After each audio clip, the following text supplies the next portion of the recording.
I'm happy to move. Left steps for Safe Swim, and it's been moved by Councillor Simpson, seconded by Deputy Mayor, and so it's on the table, and invite our three gentlemen to introduce themselves and comment. Mr Chair, good afternoon. Councillors, good afternoon. My name's Nick Viger. I'm the Program Manager for Safe Swim. With me today I've got Jesse Allpress, who's from our Council Research and Evaluation Unit. He's the author, or one of the authors of the report that you have appended to this report. I've also got Anand Nama with me today from Watercare, in recognition of the fact that this is not solely an Auckland Council initiative. This is a highly collaborative initiative with a number of partners. So the purpose of this report is obviously to report back to the committee on something that's been before it before, so to give a progress report for the last swimming season in particular, and to give an indication of where the governance group has agreed in terms of the direction that this program should take going forward, and we seek endorsement of that approach. I propose to take the report as read, by and large, with your consent. Definitely. But I will just have just a few words of introduction on a number of matters.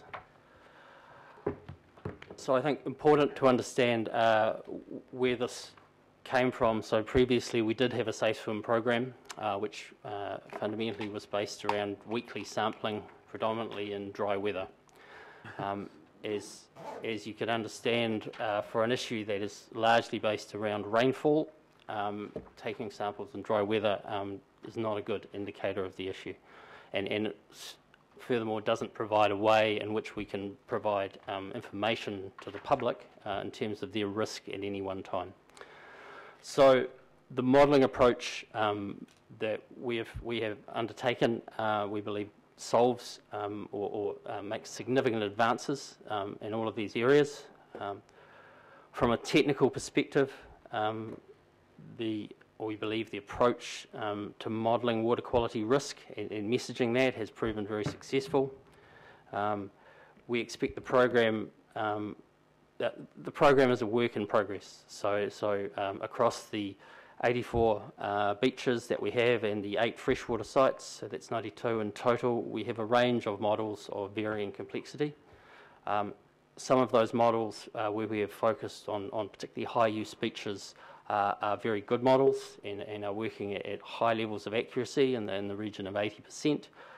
Some of the models are not, and so the development program, we expect to take something of the order of two years from this point, at which point we hope to get all of the region's models up to an appropriate level of accuracy.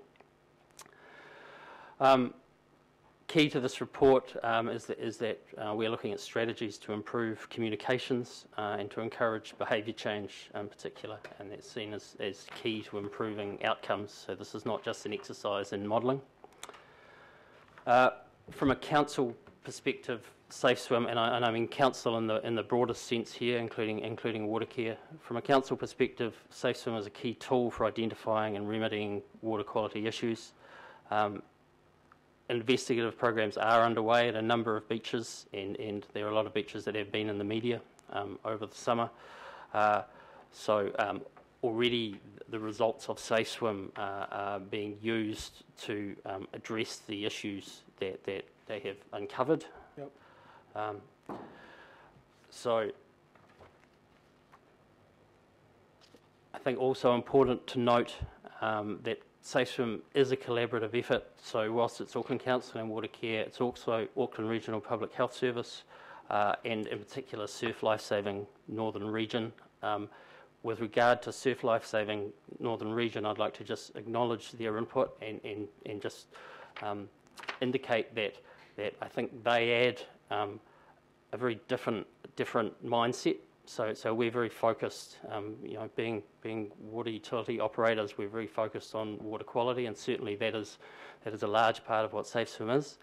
but I'd just like to indicate that there is a much larger potential role for SafeSwim here in terms of messaging physical hazards such as dangerous sea conditions, and that is part of the direction in which we intend to take SafeSwim.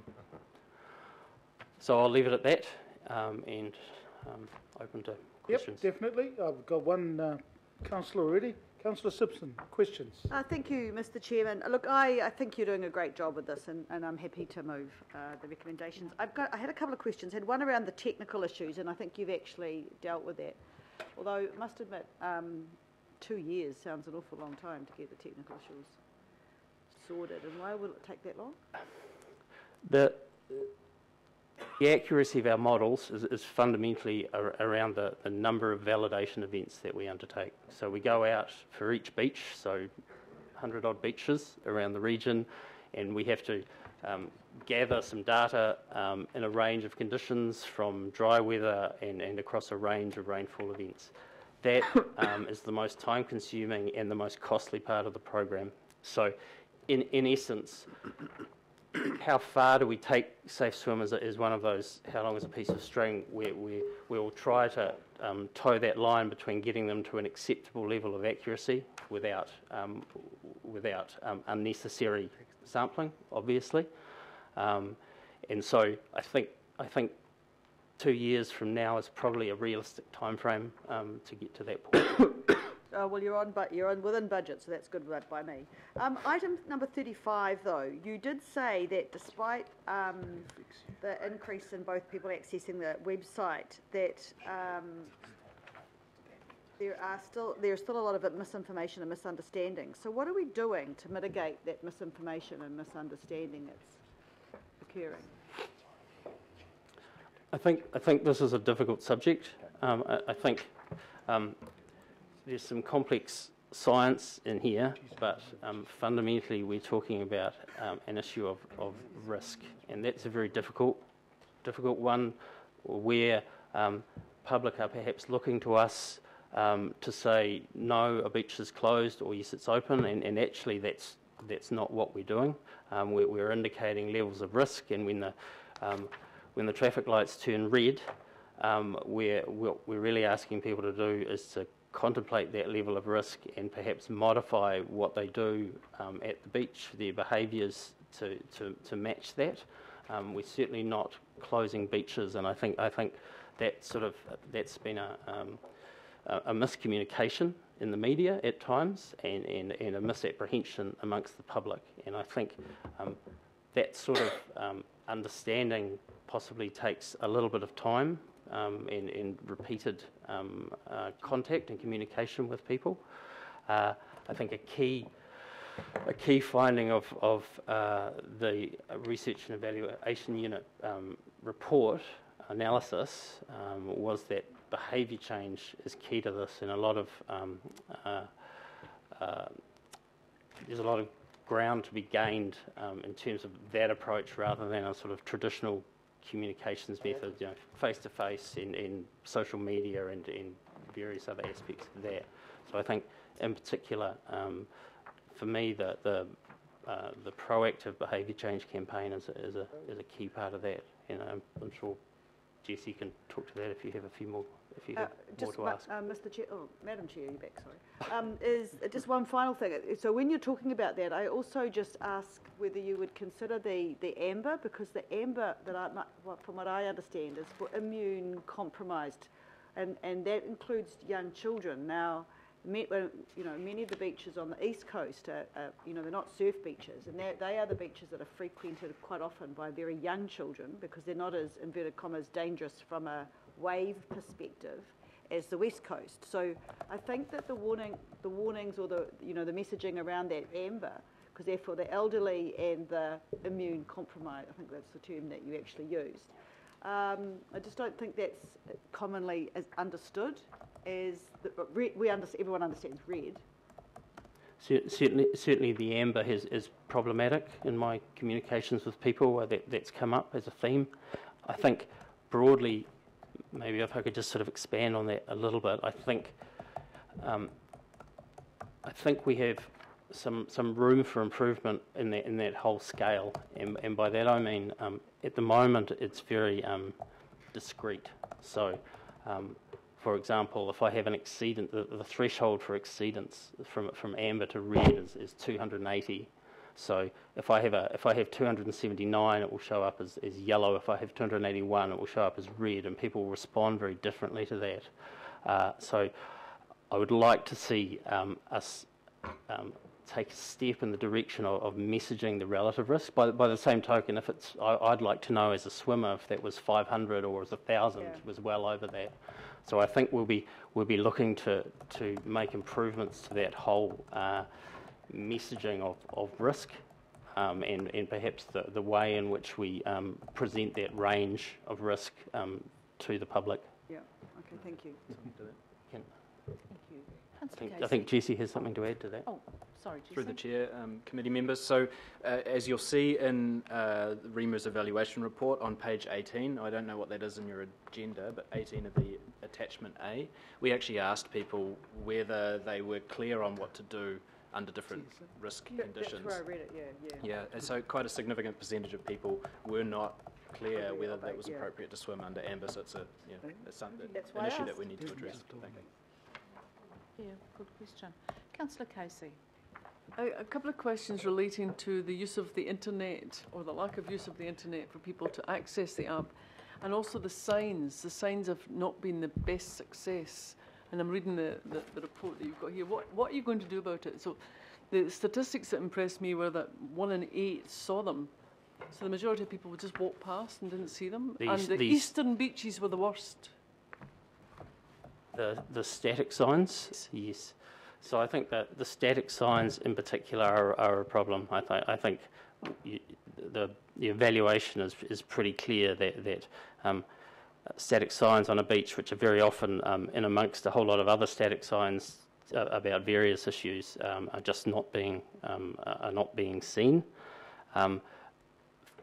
It's a little bit beach dependent, and again, Jessie may have some further comment on this, but a lot of beaches have multiple entry points, and so so certain beaches in particular have their own peculiar issues around at what point people see signage and what opportunities they have for that. Look, I think we have some clearly we have to go away and understand what we can do to improve that problem. I think we're trying to drive a culture of checking, and in other parts of the world where similar programs have run, I think it's become the norm when you go to a beach to go and check whatever risk indicator is on that beach before you swim. So I think it's not ingrained in our culture at the moment. So I think part of that is probably not just better signs, but it's the way in which we message that to people, and the whole again behavioural change around expectation of signs and an expectation that you should check at each beach. And just on that internet access, how many of the respondents that you surveyed said that they didn't have access to the internet to check?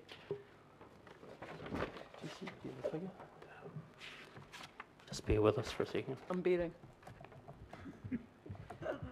Bearing down. So we don't have specific figures on the percentage of respondents who don't have access to the internet, but we did ask people what reasons they might have for not checking SafeSwim proactively prior to going to the beach, and 7% of those who responded to that question, so that was a subset of that those all respondents, said they didn't have access to the internet.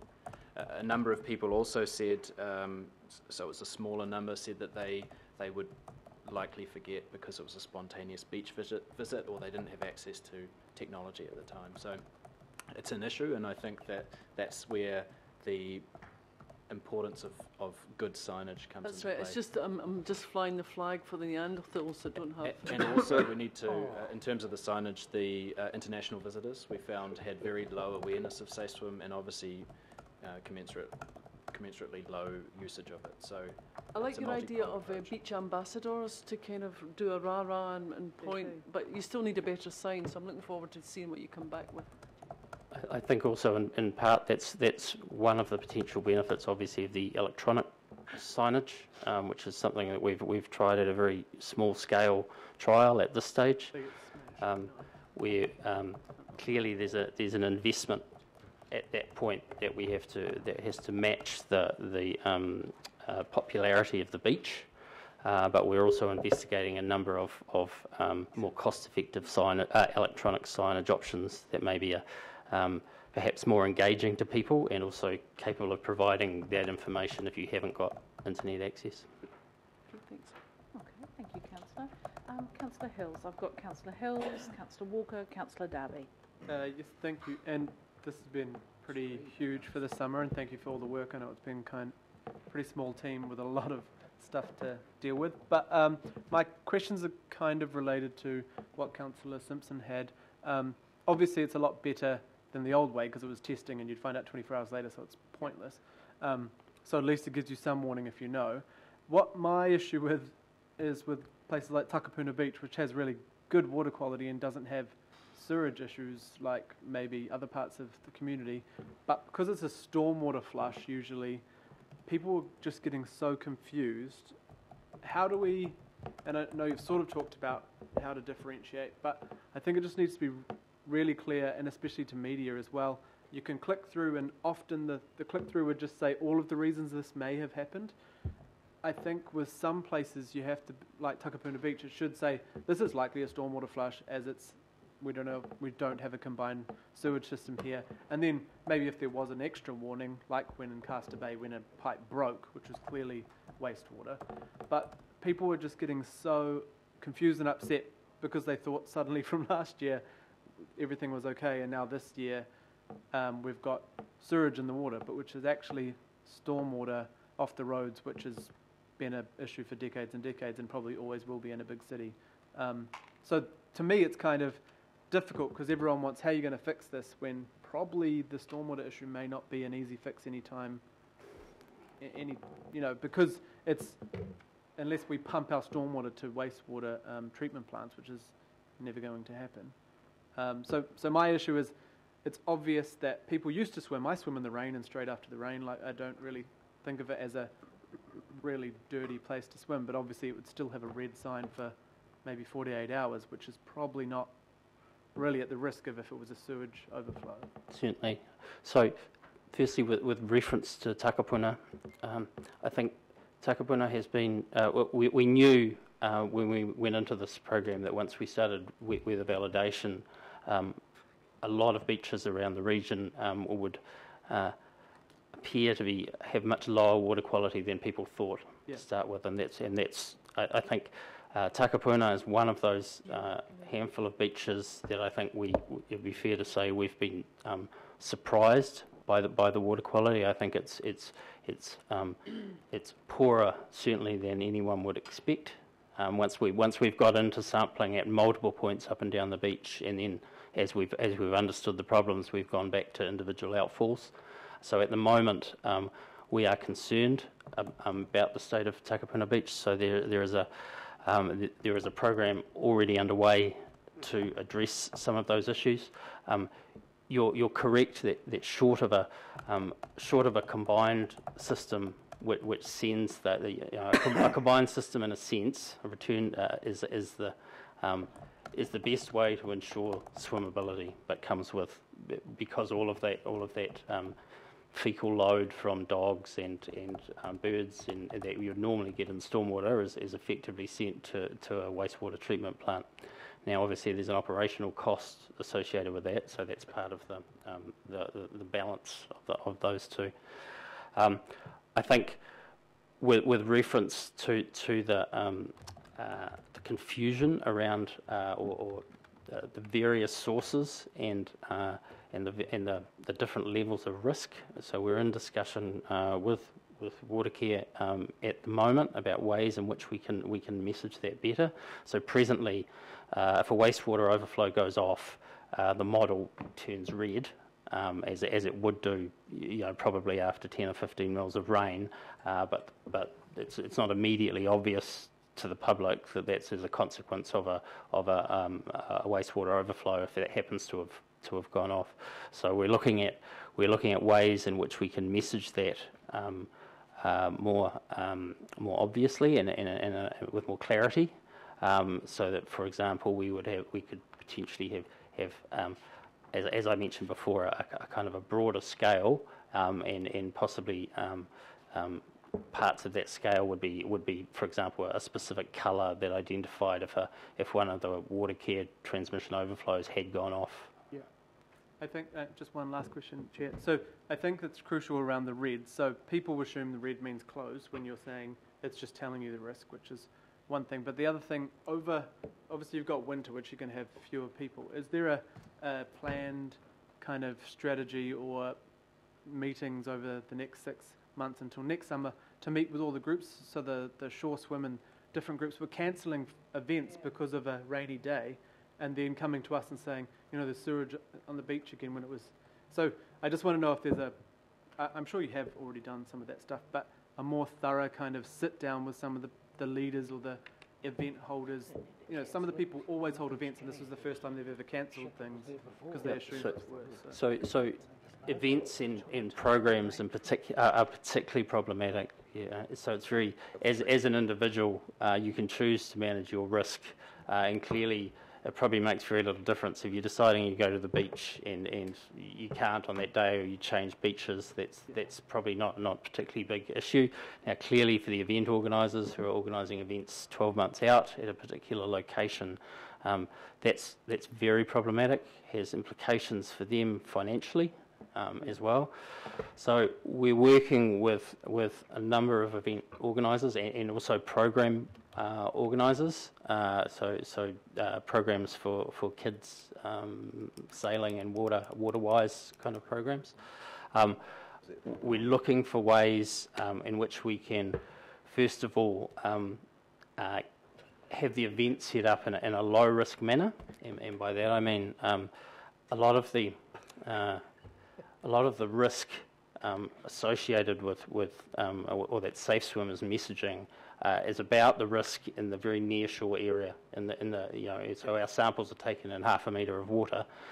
In broad terms, as you double the depth, you halve the concentration. So very quickly, once you get out beyond the surf, you wouldn't expect to have the same level of risk. So we're working with a number of those event organisers to look at ways in which we can, first of all, get courses in the lowest risk places, and also ways in which they can adapt their events to sort of deal with high risk situations.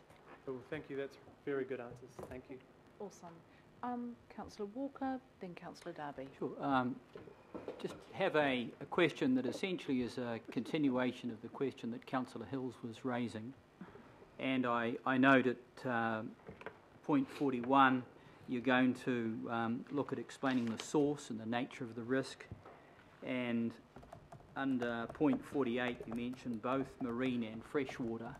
So my question is around whether you can communicate what the source of the pollution is, particularly when we can identify it. So if it's upstream at a particular pumping station or a stream that people also might be using for a variety of reasons, can we indicate that? And if, for example, it's a particular location, an outfall on a beach, such as my local beach, obviously that's the high risk area as compared to somewhere else on the beach. So certainly it's important to recognise that enterococci, which are the bacterium that we use as a blunt instrument to an extent. We use it as a proxy for other pathogens, other things that may make you sick. Enterococci don't actually make you sick. Now, clearly, the risk from so enterococci can come from any animal source. The risk across those is very different. So, for example, we have Weymouth Beach, is a good example where we have a beach that's still under long-term closure, but we know that the enterococci levels there are not of human origin. They're largely, and so I think it's relatively easy to see that the risk profiles will be different. Now, what we're trying to do, Auckland Regional Public Health Service are part of the Safe Swim team, so over the next little while, we are scoping up a number of ways in which we can better evaluate that risk across So the answer different is you're sources. onto it. We are. That's all I need. Okay. I'm quite stunned, councillor. That was a good answer though. Councillor Darby. Comment when you're ready for comment. I think so. I think we're winding up. You are the last person on my list, so go. Look, I just want to. I've really examined the Safe Swim quite a bit. I've read quite a lot about it, Madam Chair, and I've now really got how clever this is. Really, really clever. And I just want to stress and emphasise that. As many of you know, I went to the Smart Cities Summit and Expo in Taiwan, and I presented this. There were 2,000 delegates there. I wasn't presenting to 2,000. It was a breakout of maybe a couple of hundred. There was actually quite a lot of interest in this. Everybody was taking their high-tech kit there, and this is not necessarily high-tech kit. It's just really smart way of doing business, really smart. And effectively, it's just harvesting data, which we know is there, combining it, and developing a predictive model. It's as simple as that, but no one thought of it until you guys thought of it and worked on it together collaboratively. And I just really get how clever and the journey to arriving at this has all been about opening the door to other partners that we know of and coming to the one room and developing a solution that we all know we had a problem to solve on.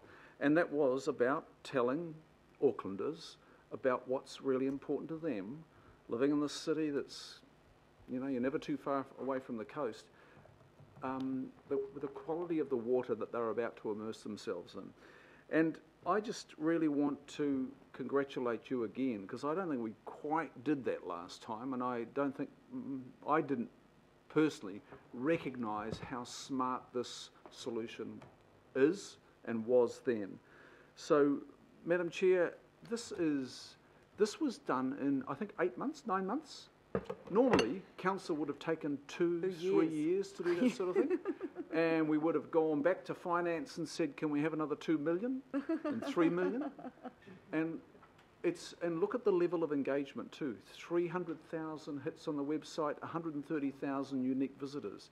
So it's done its job in many ways, and it's going to allow us to get a better read of what our citizens think of spending in the space come LTP decisions. So it's done multiple jobs. Thank you. I think that's a really good rep, Councillor Darby. I couldn't agree more. It's innovative and clever, and certainly, you know, has challenged some of the thinking. So thank you for those wise words. I'm going to put the recommendation. All those in favour, please say aye. Aye. Aye. Against? Carried. Thank you, team, and please do pass on, particularly the last comment by Councillor Darby. Thank you. Right. Briefly, 171, we're on the CAB, and I'm happy to move the, I'm not happy to, Councillor Cooper will move the recommendations. I will second.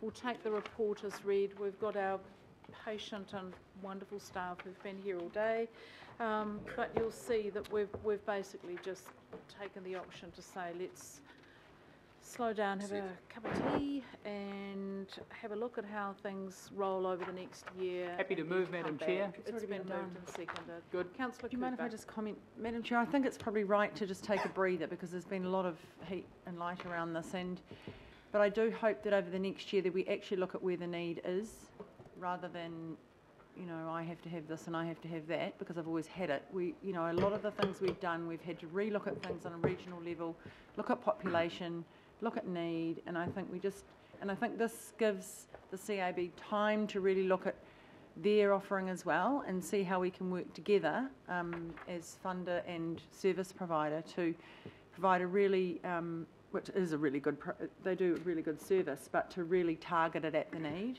And, you know, things have changed a lot since CAB started, when a lot of people rang up and people popped in, and now we've got a lot of digital information, but we really need to understand the demographics of each area and make it fit for purpose for each one.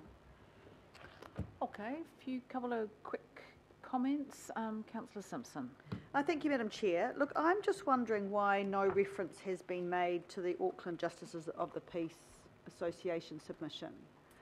They say in their submission that, you know, they provide approximately 70% of the services offered by CABs to the public are provided by Justices of the Peace, and and they say it seems particularly unfair that the organisation that contributes by far the greatest level of services to COB receives no recognition or funding from Auckland Council. I just wondered what staff's response was to that submission. It's not referenced. I couldn't find it. Well, thank you, Madam Chair. I think in the formal report we it indicated that that was a matter to be considered through the LTP process. Okay, so not today? Nope. Okay. Okay. Madam Chair, could I just indicate to you too that we're grateful that we've been joined in the room for most of the day by the Chair of ACAB, Diane Taylor, and Simon Hart, Board Member as well. Thank you, and just acknowledging you, sorry, it's been a very long day, so thank you for sticking with us. Councillor Wayne Walker. Sure. I'll just make a comment, Madam Chair, and I would hope that the review doesn't just simply make the assumption that there's a cap and that there's competition and we have to basically operate within that cap. And the rationale for that is that the population of Auckland is growing massively. There is significant migration into Auckland, and I don't doubt that the consequence is that, if anything, there are more demands on citizens' advice bureaus. So I would hope that there are some reference points around that, Madam Chair, and also around what happens if there isn't the level of service in citizens' advice and the fallback becomes council libraries, council's facilities or other organisations that we might otherwise have to fund. And what the relationship is between citizens' advice bureaus and the very many organisations that the citizens' advice bureaus refer those people on to, including JPs. Okay, so just to make sure that we're not conflating a whole lot of stuff into one discussion. Quantum of money, LTP, way it's distributed, this. Yep. And we're just saying we're keeping the way that it's distributed the same for a year while we try and work through with ACAB some better agreement around that. Councillor Collins, sorry. I'm just processing what you've just said, Chair, and so I'm wondering if my question needs to be asked. So can I forfeit for just a moment while I think? Because I think your comment you made was really good. Councillor Sayers. Yeah, thank you, Madam Chair. I just wanted to speak in favour of the recommendations. Having read the report and listened to the officer's report, I think it's very well deserved. Congratulations. Thank you for acknowledging the CAB chair who's here and her deputy. What I see, Madam Chair, is last time we brought up this item there was quite large gaps of misunderstanding, and reading this report and reading the essence of these recommendations, we seem to have come a very long way. So congratulations, well done, and I'll certainly be supporting the recommendation. Thank you. Okay, Councillor Hills.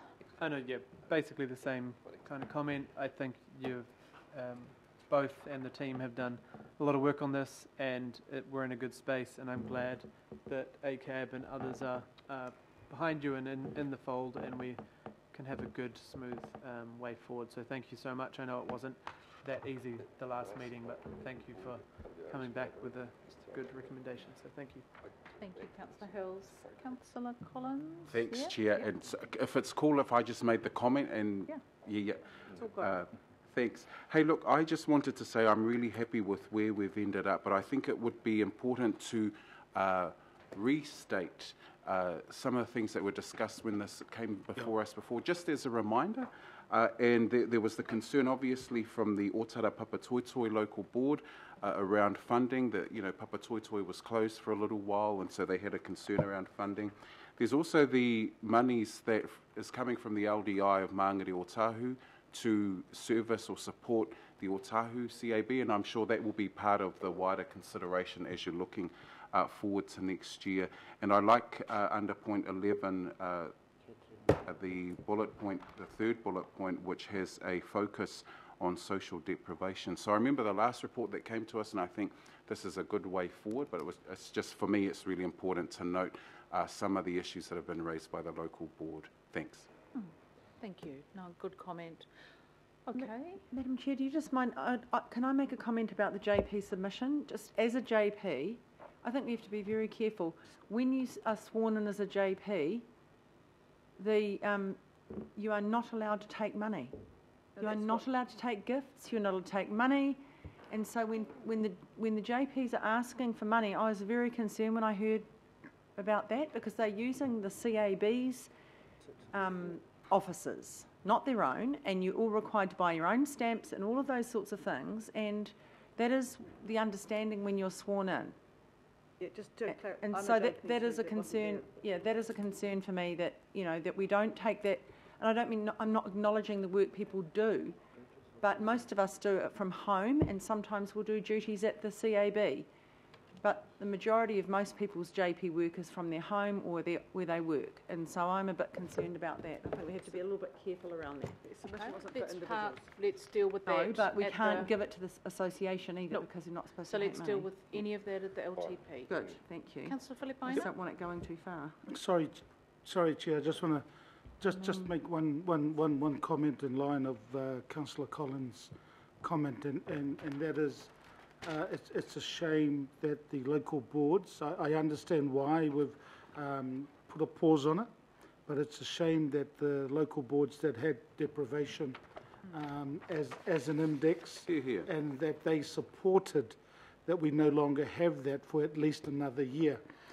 Again, only putting the view of the local boards that we all around this particular table know, but let's see what happens in a year. So thank you, Chair. Thank you. And from the West, yeah, kia ora for that. Okay. Ross. Sorry, Councillor Clow. Yep. Well, I hope the local boards also reflect on it with greater depth when it comes to the LDI formula as well, because some of us tried to get a higher deprivation index on that, and it didn't find favour. Councillor Casey and I tried to put it into. So I just mentioned that. Yeah, we just And have a pause. That's why I think a cup of tea and a bit of thinking, because we were headed down a slightly bizarre track that could have been had really bad unintended consequences. We're going to work it through with ACAB, and we'll come out to a good place in a year's time. So I'll put the recommendation. All those in favour, please say aye. Aye. Against? Carried. Thank you. Last, I'm